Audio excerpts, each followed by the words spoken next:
Hola, ¿cómo están? Bienvenidas y bienvenidos a un capítulo más de Psicólogo en Coruscant, el podcast, un espacio en donde analizamos la psicología de Star Wars y desde Star Wars analizamos nuestra propia psicología.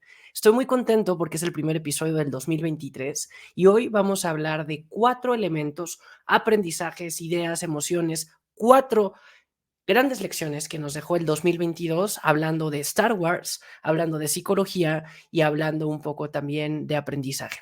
Entonces, dicho esto, evidentemente los 4 elementos me voy a basar en cada una de las 4 series o 4 grandes contenidos que tuvimos. Sabemos que en el año, en 2022, hubieron cómics, hubieron novelas, hubo también una Star Wars Celebration en la cual yo tuve la oportunidad de asistir. Fue mi segunda Celebration, había ido a la de Chicago y ahora fui a la de Anaheim. Y bueno, también no lo quiero dejar pasar, hubo mucho contenido que colegas, creadoras y creadores de contenido en YouTube, en podcast, en redes sociales, en TikTok estuvieron desarrollando y que yo tuve la suerte de empezar también a sumarme y crear un poco de contenido y de ir creando esta comunidad de fans de Star Wars. Pero bueno, dicho esto, vamos a entrar tal cual a lo que yo considero que son 4 grandes aprendizajes que nos dejó Star Wars en el 2022. Empezamos el año ya habiendo tenido un capítulo del libro de Boba Fett y continuamos con los demás capítulos de Boba Fett. Y yo creo que si tuviéramos que resumir el libro de Boba Fett en reflexiones psicológicas, me quedaría con la perspectiva de una tribu. Boba Fett lo habíamos conocido de forma aislada en las secuelas, perdón, en la trilogía original lo habíamos visto pocos segundos en pantalla y a pesar de haberlo visto tan poco, fue uno de los personajes que más crearon historia y que más se posicionaron en el fandom. Pasó lo mismo muy interesante si se fijan con los Moradores de Arena, con los Tusken Raiders. Hay muchos paralelos entre ellos dos. ¿Y qué pasaba en la trilogía original? Los veíamos pues no sé, como enigmáticos, no conocíamos su rostro, eran uno de los trajes más característicos de la franquicia de Star Wars y lo más fácil era etiquetarlos como villanos, como estos personajes antagónicos que hacían la vida compleja de nuestros personajes principales, de nuestro héroe, que en este caso era Luke Skywalker. En los primeros minutos de episodio 4, literalmente en los primeros minutos de contenido que tenemos de Star Wars en la historia, en el 77, vemos como Luke en el desierto se enfrenta con estos moradores de arena que hacían un sonido que sabemos que fue grabado con, con un burro, ¿no? Y pues bueno, decimos son entes peligrosos, son vándalos y pues son enemigos, ¿no? Y en episodio 5 pasa algo similar que conocemos a Boba Fett, que es un cazarrecompensas, que no conocemos más de él, que Vader mismo lo selecciona y le dice, no queremos que lo desintegres, y pues bueno, termina siendo un verdadero dolor de cabeza, en este caso para Han Solo, pero para toda el equipo de la rebelión y lo que representaba para Star Wars este viaje del héroe.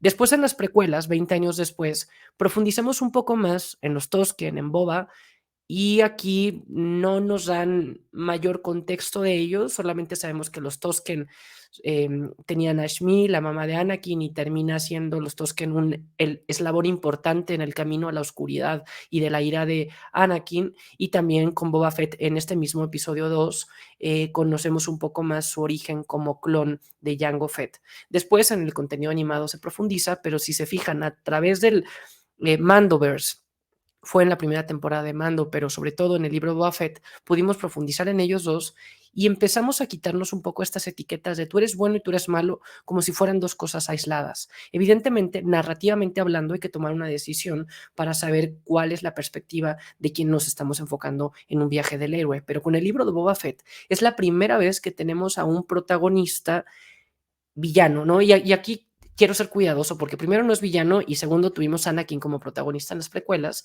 pero pues podríamos entrar en la discusión narrativa entre si Anakin es lo mismo que Vader o no, pero realmente es la primera vez que tenemos la perspectiva desde Boba Fett o desde un personaje que no necesariamente tiene una visión de héroe. Y aquí, sin duda, el libro de Boba Fett nos enseña mucho este valor colectivo de cómo se une mucho más el esfuerzo cuando lo haces con otras personas, así lo haces de forma aislada. En los westerns, en las películas de Medio Oriente, en las historias que son sin duda un gran inspiración para lo que fue el mito de Star Wars, muchas veces conocemos esta figura del bueno, el malo y el feo, en donde el bueno y el malo tienen unas morales muy contradictorias, muy radicales, y el feo juega, como el nombre lo dice, esta posición incómoda, importante y que te presenta algún tipo de dilemas éticos, pero que no necesariamente entra en un eslabón de bueno y malo.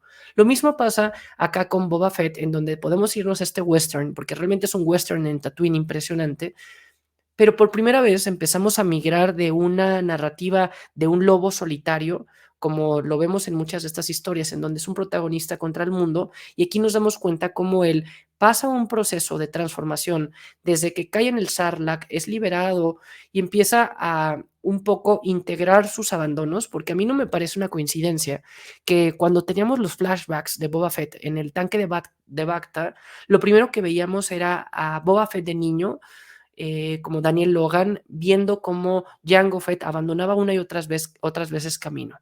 Entonces, eso nos empezaba a dictar una narrativa en donde él estaba solo contra el mundo, lo cual era muy irónico, porque habían miles de personas idénticas a él, pero no eran él, porque él no era un clon, él no había tenido crecimiento acelerado, él no era un cazarrecompensas, él empezó un camino para volverse un cazarrecompensas y notamos cómo, sobre todo en Clone Wars, en la serie animada, vamos entendiendo cómo empieza a tener un poco unas bandas, ¿no? Empieza a juntarse con otros cazarrecompensas, pero la traición está presente, no una traición que viene de él, ¿no? Pero él va creando estas defensas.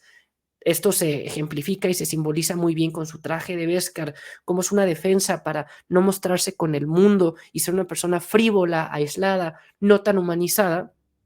¿Y qué es lo que vemos a partir del libro Boba Fett o de la temporada 1 de Mandalorian? Pero profundizamos en el libro de Boba Fett, que pasa a la par de la temporada 1, vemos cómo realmente se quita el casco. Y tiene un significado. Sé que quitarse el casco no representa lo mismo que para Din Djarin, que sí tiene un credo y es mucho más ortodoxo según su clan, pero pues sí nos humaniza mucho más el estar hablando con un casco y ver solamente su visión. A mí me gusta mucho que en los primeros minutos del primer episodio de Boba Fett vemos cómo él tiene de reducida una visión, como es un poco el casco, pero conforme va avanzando se amplía su visión y nos damos cuenta cómo se acerca con Fennec Shan, cómo a Black Santan le salva la vida, cómo a los modificados, con los mods, hay muchísimas rimas de lo que es Star Wars. Por una que existe desde Vader, existe desde el origen de Star Wars, esta visión en cómo vamos perdiendo humanidad cuando nos mecanizamos y se vuelven cyborgs, pero por otra, para mí los mods, a pesar de que fueron muy criticados por su apariencia física y gráfica, que contrasta bastante con la narrativa típica de Star Wars, y coincido, es muy Power Ranger los colores, pero creo que representan muy bien las nuevas generaciones, que son mucho más críticas. ¿Qué es lo que pasa? Creo que es el episodio 3, cuando Boba se encuentra en las calles que están robando estos mods y dicen, lo hago porque es injusto lo que me están cobrando por el agua y no hay oportunidades de trabajo.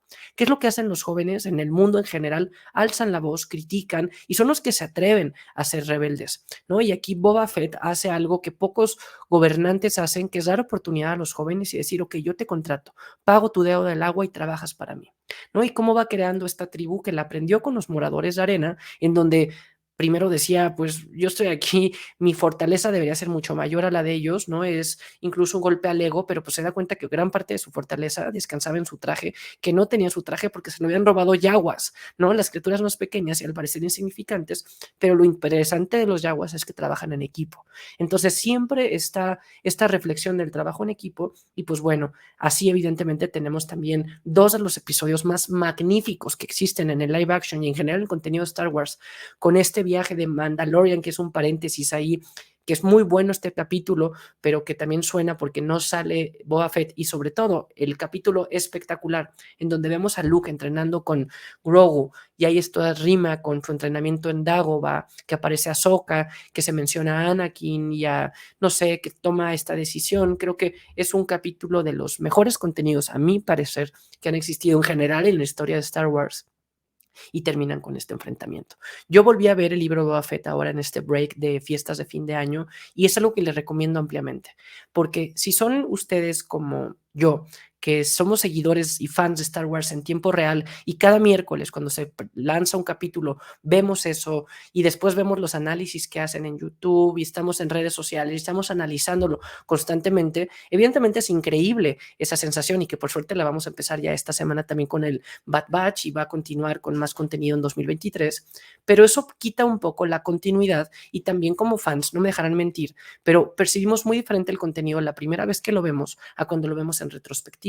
Recordarán cuando si llegaron a ir a alguna premiere de Star Wars, pues es una lluvia de ideas, una lluvia de estímulos que dices, wow, tengo que tener un tiempo para asimilar lo que está pasando y debo ver contenido 2, 3, 4 veces. Y pónganse a pensar, ¿no? Su película favorita de Star Wars, la mía es episodio 3. ¿Cuántas veces no la han visto, ¿no? Y cada vez se van encontrando diferentes elementos. Yo les confieso que yo tengo mi libreta en donde veo contenido de Star Wars nuevo cuando sale o al que decido ver, como ahora recientemente vi el libro Boba Fett, o también estoy terminando de ver Rebels, y voy aquí anotando ciertas reflexiones en donde evidentemente detonan este tipo de contenidos. Entonces, el primero de los 4 elementos es la perspectiva de una tribu y colectivo. El mismo Mando lo dice cuando está en una fogata, recién liberó a Fennec y están planeando rescatar la nave que cambió de nombre, o más bien, más que hablar del nombre de Slave One, hablan del modelo de la nave. En esta discusión, él hace ver y toma, parafrasea este refrán africano que en nuestro planeta dice que si quieres llegar pronto, rápido, pues avanza solo. Pero si quieres llegar lejos, avanza en comunidad, en tribu, ¿no? Él hace una parafrasea esta frase, valga la gran redundancia, para darle un contexto más de Star Wars y nos damos cuenta de la importancia colectiva. Después nos vamos con un verano en el hemisferio norte, en donde analizamos a Obi-Wan Kenobi, que era una serie que tenía muchas expectativas, una narrativa muy parecida a la del libro Boba Fett, un personaje que ya conocemos, que ya está posicionado, que no se pueden cambiar muchas cosas, que es ir un poco sobre un terreno minado en donde cualquier mínimo cambio puede detonar sensibilidad de muchas y muchos fans apasionados al canon. Y aquí lo que hace, y yo la forma en que resumiría a la serie de Obi-Wan Kenobi, es una depresión. Muchas veces estamos acostumbrados a ver a nuestros héroes en pantalla y nos damos cuenta que les pasan cosas terribles. Se muere su familia, se muere su pareja, tienen una pérdida de alguna parte del cuerpo, pero el tiempo que los vemos en pantalla, sobre todo si es una película, pues es muy resumido y pues narrativamente hablando se toma la licencia de, no sé, premiar o de dar mucho más peso a su fortaleza, a cómo sigue, cómo avanza, pero pocas veces tenemos el tiempo para detenernos a vivir o a entender el duelo que vive un personaje en pantalla. Un momento muy criticado de la trilogía original, justo retomando episodio 4, Una Nueva Esperanza, es después de que mueren los tíos de Anakin, de Luke, perdón, Luke no tiene tiempo de llorarles, es como, mataron a mis tíos, y más allá de la pérdida, el duelo, o sea, vivió 16 años con ellos, eran quienes los habían formado, era lo único que tenía que él conocía como familia, y más allá de soltarse en llanto, en depresión, en shock, todo lo que se viviría normalmente, aquí narrativamente hablando nos presentan como él se libera, no tiene una excusa para quedarse y puede emprender el viaje del héroe. Es el reto cuando existen las películas. Aquí, en Kenobi, pudimos realmente meternos a una parte muy real de cómo se vive un duelo, cómo se vive un estrés postraumático. Yo recordarán en Instagram, y ahí nuevamente invito a que pueden encontrar el contenido de Instagram de psicólogo en Coruscant. Hice bastantes análisis sobre si Obi-Wan Kenobi tenía una depresión, qué es la depresión y qué es un trastorno de estrés postraumático. Y aquí simplemente quiero recordar un poco que cuando alguien vive una pérdida, sea de un ser querido, sea de un trabajo, o vive algo, ¿no? Que provoca una pérdida en tu vida o un cambio, ¿no? A veces las cosas buenas también implican cierto cambio, porque, no sé, si vas a cambiar de trabajo, de escuela, si va a haber un nuevo reto que vas a tener en tu vida personal o profesional, pues tocará hacer un reajuste y un reacomodo a lo que antes hacías. Y lo que antes hacías al perderlo también implica un duelo. Entonces, el duelo no siempre se da en cosas negativas, a veces también viene acompañado de forma colateral de cambios positivos, porque el duelo y el cambio van muy de la mano. Y para elaborar un duelo duelo, pues uno va a vivir diferentes elementos, ¿no? Puedes tener una depresión, que son estos síntomas de tristeza, de anedonia, perder lo que antes te daba gusto, de ira, de decir cómo estoy enojado, cómo pasó esto, no lo puedo creer, de negociación, de decir esto no es real, hubiera sido diferente, no empiezan estos remordimientos. También entra esta parte un poco de empezar a preguntarte qué hubiera sido diferente, ¿no? La negociación, la negación, la ira, la depresión y finalmente viene la aceptación. Que un duelo no es borrarlo y decir, bueno, ya lo superé, sino para superarlos aprender a vivir con esta pérdida. Decir, ahora cómo sigo con mi vida tal cual. Y vemos eh, que Novi vivió un estrés postraumático porque vivió cosas muy fuertes, ¿no? Vivió una guerra y cualquier persona que vive una guerra, tiempo después entran este duelo, este estrés, esta ansiedad de saber que te pueden atacar, esta culpa de tú haber atacado, sobre todo Jedi, como que Novi que tenía una visión tan clara. También perdió a su mejor amigo, perdió a su Padawan, perdió a su hermano en una misma batalla que él mismo, él pensaba que lo había matado, ¿no? Él había prometido a su maestro, a Qui-Gon, que iba a cuidar de él y sentía un grado de haber fallado, sentía un grado de culpa, se sentía realmente todo lo que Obi-Wan Kenobi había construido en su carrera como Jedi y que realmente la había construido de una forma muy estructurada y estable, todo lo que descansaba de él, que era poner al servicio de los demás sus habilidades como Jedi, se habían destruido al momento de haber matado a Anakin, a pesar de saber que era lo correcto.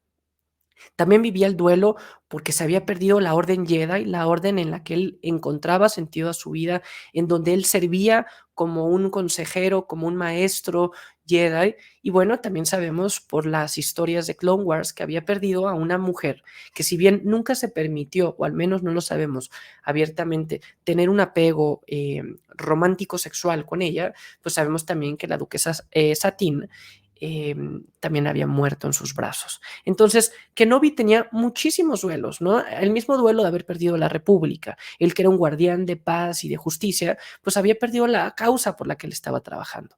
Entonces, estos elementos, principalmente lo que había hecho por Anakin, le hacía que tuviera una depresión. Una depresión es un tipo de tristeza aguda y uno, pues, si tiene una pérdida, no se llama depresión porque pues es normal vivirla, pero cuando ya no se vuelve normal, cuando este grado de tristeza puedo entrar a muchos criterios diagnósticos del libro estadístico y diagnóstico DMS-5, ¿no? En donde hay algunos criterios, pero lo interesante es que dura un tiempo prolongado y que provoca ya deterioro en otras áreas de tu vida, en tu área física, en tu salud, en tu área económica, en tu área social, en tu área laboral, en tu área profesional, en tu área social.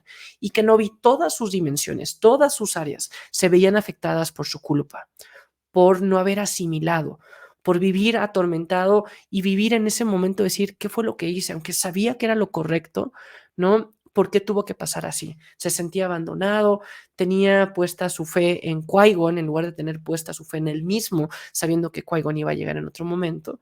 Y pues bueno, nos vamos dando cuenta en estos episodios cómo él va evolucionando, va encontrando sentido a su vida y cómo existen figuras como Leia que le hacen recordar que, pues no sé, Leia es un simbolismo, siempre lo ha sido, de esperanza, de fortaleza, de rebelión. Para mí Leia me parece uno de los personajes más relevantes en la historia del cine, en Star Wars también, y también creo que ha construido un papel femenino muy potente en donde ella no juega un papel en torno a un hombre, ella no es la esposa de Han, ella no es la mamá de Ben, ella no es la hermana de Luke, ella es la princesa Leia. Ella es realmente quien rescata y quien encabeza la alianza rebelde, ¿no? En diferentes elementos. Y aquí también Leia, siendo niña, muy congruente su personaje, nos damos cuenta cómo detona esta esperanza y esta chispa de rebelión, que es es un guiño y una referencia a todo lo que vendrá años después en el mismo Obi-Wan Kenobi, ¿no? Y bueno, también evidentemente como en esta batalla final con Anakin, con Vader, nos regalan una estampa visual, una de las más potentes, el tener a Vader con el casco roto, el ver la cara de Hayden Christensen y encontrar cómo lucha la voz de Hayden con la voz de James Earl Jones, máquina y hombre, nos damos cuenta de esta lucha interna en ira que tenía Darth Vader. Y cómo Vader aquí hace un statement clarísimo de decir, no te des tú el crédito de tu haber matado a Anakin, eso no es algo que tú hiciste, es algo que hice yo. Ese statement crea gran parte de la historia de Star Wars, porque ese statement refuerza lo que pasa en episodio 6 cuando Luke ve algo de bien en Vader. Ve algo de bien en Vader no porque sea bueno, porque sabemos que no, sino porque él identifica con Luke que tiene una parte oscura él mismo y una parte luminosa y él sabe que lo mismo está pasando con su padre, ¿no? Y por eso lo puede salvar y regresamos a Anakin. Y por eso Vader se destruye, a pesar de que Palpatine sabemos que no se destruye como lo vemos en las secuelas, vemos que Vader realmente se destruye porque lo que había hecho Vader, su primer gran paso, era terminar con Anakin. Y eso también como libera, ¿no? Vemos cómo se libera de la culpa que Kenobi al decir no fui yo, ¿no? O sea, ya estaba hecho. Y la culpa, yo lo he hablado en este canal, en psicoanálisis, Melanie Klein, una de las más grandes psicoanalistas, decía que hay dos tipos de culpa. La culpa reparadora, que dices, bueno, siento culpa porque hice mal, pues lo voy a reparar. Ofendí a alguien, voy a pedir una disculpa. Hice un mal, lo voy a pagar. Pero esa es la culpa sana, ¿no? La culpa necesaria para avanzar. Pero ¿qué pasa con la culpa persecutoria? Esa culpa que no te deja dormir, esa culpa que te da paranoia, esa culpa que te da ansiedad, que Novi se había quedado atado en esta porque no podía reparar su culpa. La podía reparar a través de Luke, pero pues veíamos que Owen no lo dejaba acercarse. Y empezó a reparar esa culpa a través de Leia, a través de todo el camino que él emprendió en lo individual. Entonces, pues bueno, él empezó a reparar de una forma más asertiva, a la par se puede liberar de todo esto y pues notamos una encaminación mucho más potente y por eso vemos que ya puede hablar con Qui-Gon, por eso vemos que incluso la formación que existe con Luke niño pues va tomando otro matiz, ¿no? Entonces, en el punto 2 yo me voy a el estrés postraumático, a la culpa, a la liberación, a la construcción y a trabajar también la depresión, que es algo que muchas personas pueden sentir y que no hay que normalizarlas, y mucho menos en los hombres, ¿no? Muchas veces, y aquí voy a hacer un poco un paréntesis de género, se habla, ¿no? En los famosos estereotipos de género que yo quiero romper, ¿no? Y que muchas generaciones lo estamos rompiendo, y en donde estúpidamente hablando se habla de que la mujer es el sexo débil cuando es todo lo contrario, son mucho más fuertes física y emocionalmente, y aquí el punto no es competir hombres y mujeres, simplemente darnos cuenta cómo somos diferentes y también necesitamos diferentes oportunidades para alcanzar todas y todos juntos lo mismo. Y con los hombres se habla, ¿no? Y se crea un estereotipo, una heteronormatividad en donde el hombre tiene que ser fuerte, en donde el hombre no tiene que llorar, y veamos lo que le pasa, ¿no? Gracias a que Anakin no lloraba la pérdida de su mamá, no expresaba sus miedos, Anakin decía, tengo miedo, y Yoda le decía, no, los miedos te llevan al lado oscuro, y pues no, al revés, no hablar del miedo es lo que te lleva al lado oscuro, ¿no? Todos sentimos miedo y todos también sentimos depresión. Hay una estadística terrible que la mayoría de las personas que se quitan la vida son hombres, y eso tiene que ver por cómo no afrontamos que vivimos muchas veces una depresión, una pérdida, una tristeza. Entonces hay que aceptarlo. El mismo Obi-Wan Kenobi, el más grande héroe o uno de los más grandes héroes de Star Wars, vivió una depresión y le tomó muchos años trabajarla. Entonces, que nos sirva esto como un ejemplo de decir, somos vulnerables sin importar si eres hombre, mujer o un Wookiee.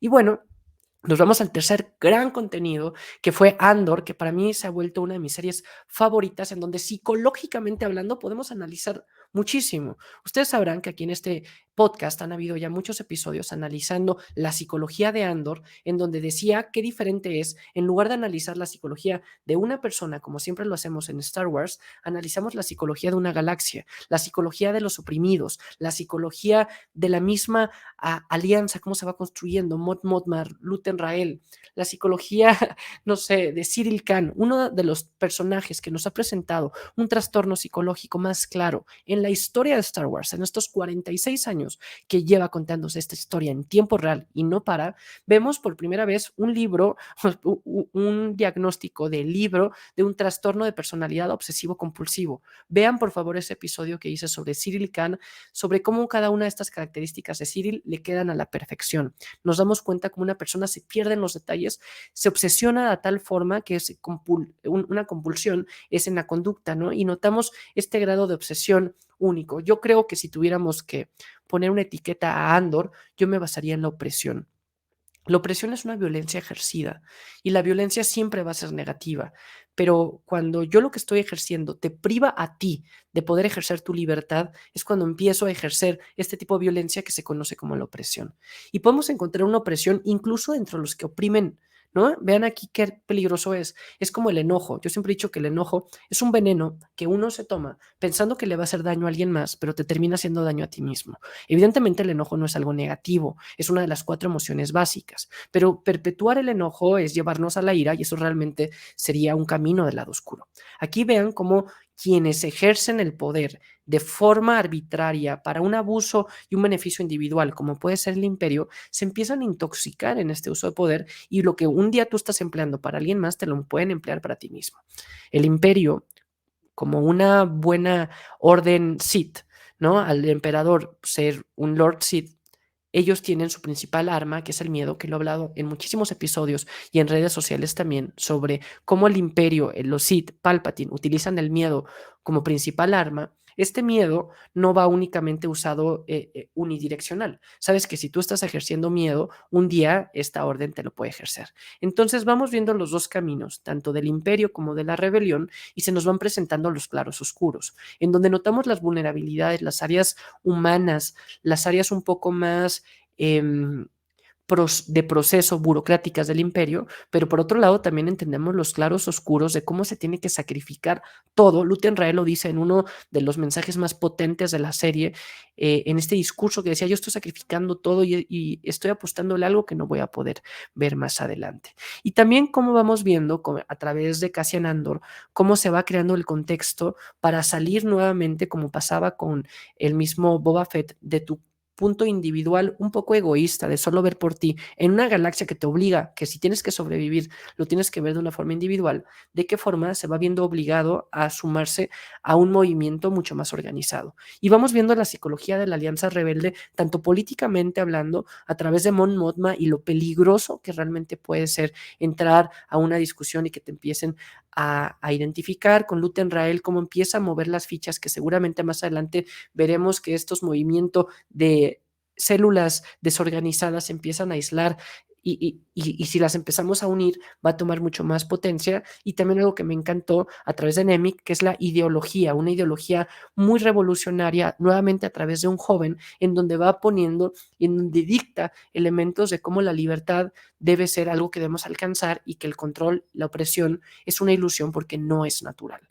Entonces, para mí, Andor nos ha dado uno de los argumentos, de los mensajes más fuertes, ¿no? Tanto de Nemik como de Luten Rael, como incluso Kino, cuando se quería liberar de la prisión de Narquina 5, encontramos este statement de por qué vale la pena luchar, aunque o que ya estemos muertos, ¿no? Porque realmente vale la pena despertar para lo que le vemos mayor valor. Para mí, Andor me parece una serie que en su momento va a tomar muchísimo peso y que debemos realmente de valorar, y les invito a que si tienen ahora tiempo al iniciar el año, la podamos volver a ver porque cuánto aprendizaje no podemos llevarnos y sobre todo lo podemos aplicar, que es lo que me encanta y es parte del contenido de este podcast y de Psicólogo en Coruscant en redes, en Instagram y aquí también, de esta reflexión que lo podemos notar en una galaxia muy lejana, lo podemos aterrizar a nuestro día a día, pero todavía no acabamos. Falta el cuarto elemento, les decía que eran 4 y evidentemente también tuvimos 6 capítulos de esta serie de Tales of the Jedi que me pareció brutal,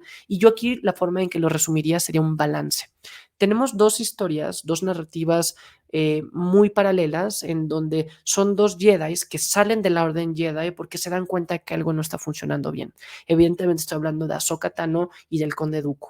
Cada uno en diferentes contextos de la historia, unos más en el tiempo de episodio 1 hacia episodio 2, otra a la par de episodio 2 y episodio 3, pero que las guerras clon son los que unen a estos 2 personajes que tienen muchas similitudes, hay muchos incluso referencias o guiños, vemos niños, vemos, no sé, Ahsoka bebé, ¿no? Y que hemos visto en Star Wars tantos bebés, Ahsoka bebé, Luke y Leia jóvenes en la serie Kenobi, y evidentemente no podemos dejar de hablar de Grogu y cómo empiezan a inspirar este mensaje de nuevas generaciones, pero también vamos encontrando estos dilemas, estas tomas de decisiones, ¿no? Entre hacer el bien y el mal. Vemos cómo se van presentando estos dilemas entre los dos y cómo Dooku nos empieza a presentar una perspectiva del movimiento separatista mucho más real, en donde dicen, pues hay corrupción en la República, ¿no? Una corrupción que queremos detener, en donde nos estamos dando cuenta que en estos planetas no se está tomando una decisión arbitraria, son unos muy pocos, y él viniendo de Sereno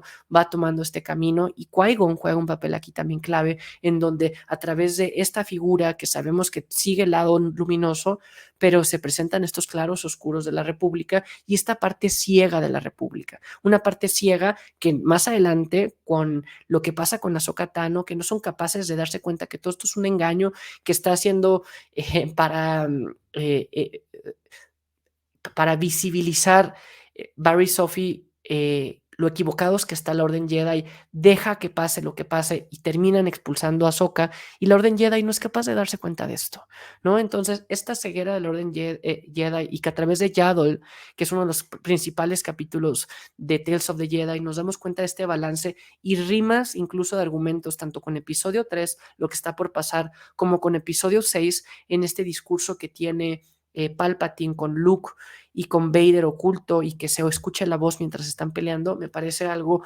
realmente brutal, Tales of the Jedi, y cómo nos presenta una perspectiva en donde más allá de perdernos en la Orden Jedi o en el movimiento o en la Orden Sith, lo importante es el trabajo individual que que cada quien como persona vamos haciendo buscando el balance. Las órdenes, los movimientos pueden ser imperfectos, pero el proceso y el camino individual no lo es. Y ven aquí, me gusta mucho porque esto habla de la individualidad cuando las otras series hablan de lo colectivo, y no es apostarle a una o a otra, no es decir solamente el individuo, solamente lo colectivo, es saber encontrar en los dos. Debo estar bien yo como persona, debo de hacer mi camino, más allá de la Orden Jedi o de la Orden Sith. Debo yo de buscar mi propio balance, que es algo que Star Wars nos ha enseñado siempre, y me debo de sumar a lo comunitario y no debo de únicamente tener una perspectiva individual. En resumen, 2022 nos dio mucho contenido y pareciera que es aislado. Una serie animada, una serie de Kenobi, otra de Boba Fett, otra de Andor, pero si se fijan, tienen un trasfondo y una narrativa muy, muy común. Y si le tuviera que poner una fe de ratas o un comentario final al 2022, yo vería que es algo que se está cocinando, que se está horneando a fuego lento, y que más adelante nos va a pasar que vamos a encontrar en un par de años este contenido y vamos a decir, qué buen contenido nos dieron en 2022. Que en este momento lo vimos y tal vez ya estamos acostumbrados a que nos estén dando cosas extraordinarias, y lo estamos comparando contra, no sé, Mandalorian o contra otro tipo de series que sabemos que este año hubo mucho otro contenido en HBO, en Netflix, en Disney mismo, y que había una competencia más en el momento, más en la situación, pero que viéndolo en retrospectiva, sobre todo como pasa en Star Wars, en un par de años yo creo que va a envejecer muy bien estos 4 contenidos y les vamos a agarrar muchísimo cariño, y sobre todo, como siempre pasa con Star Wars, vamos a poder ir retomando algunos elementos para verlo con otra perspectiva.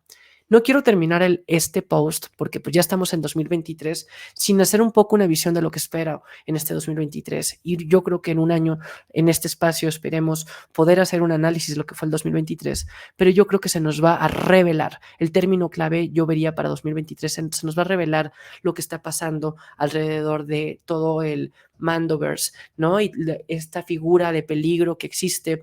Creo que con Ahsoka vamos a conocer mucho más. Para mí la serie que más espero es la de Ahsoka. Vamos a poder profundizar mucho más en el mundo entre mundos, en este maravilloso universo que está expandiendo Filoni. Incluso con Mandalorian 3 creo que vamos a empezar a tener unos guiños de lo que se está construyendo y la verdadera amenaza. Y creo que todo esto sumado con Bad Batch, que está a unos días de comenzar, en donde vemos el Monte Tantis y la clonación, creo que va a ir tomando mucho camino, y nos va a ir revelando muchos elementos, incluso para reinterpretar y comprender mejor a las secuelas, que también siento que son incomprendidas. Yo soy un fan de Star Wars que trata de defender el contenido porque lo amo, pero tampoco soy ciego, ¿no? Yo creo que hay cosas muy positivas que podemos rescatar de acá atrás, y que va a irse construyendo un canon de Star Wars que creo que es el mejor momento para estar vivos y para analizar este contenido. Cuéntenme ustedes de estas 4 lecciones del 2022, ¿qué les pareció? Y lo retomo a manera de conclusión. Primero, el valor de lo colectivo y de lo grupal con el libro de Boba Fett. Segundo, analizar nuestras propias vulnerabilidades, trabajarlas, darnos tiempo de asimilar y de reparar, ya sea una depresión, un shock, un estrés, para realmente poder seguir adelante con el libro, con la serie de Kenobi. Después, la opresión, la violencia que puede existir al callarse callados, y cómo vale la pena hacer algo para cambiar las cosas, como puede ser con Andor. Y 4, el balance, y que más allá de que la orden, el movimiento, lo colectivo pueda estar equivocado, yo debo de tener muy claro mis propios principios con Tales of the Jedi. Y cuéntenme también qué es lo que puede aparecer en 2023. Si les gusta esta dinámica, yo les quiero agradecer mucho porque 2022 fue un año que me atreví a emprender con Psicólogo en Coruscant y ha tenido muy buena recepción, tanto en Instagram, más de 300 posts llevamos, como en el podcast, que llevamos ya más de 35 episodios. Espero que este año haya muchísimo contenido. Espero seguir interactuando con ustedes. Por favor, no les cuesta nada. Si siguieron hasta este punto, denle like, compartan, suscríbanse a Psicólogo en Coruscant del podcast y también denme la retroalimentación que consideren, porque este es un espacio de construcción y si se fijan, no es solamente venir a hablar de Star Wars como ya lo hace tanta gente, sino encontrar y hacer un análisis psicológico para darnos cuenta cómo desde esta galaxia muy lejana podemos aprender mucho en nuestra vida diaria. Hasta aquí su amigo Psicólogo en Coruscant. Nos vemos este año muchísimo y pues bueno, que la fuerza les acompañe y nos vemos en el próximo episodio. Hasta luego.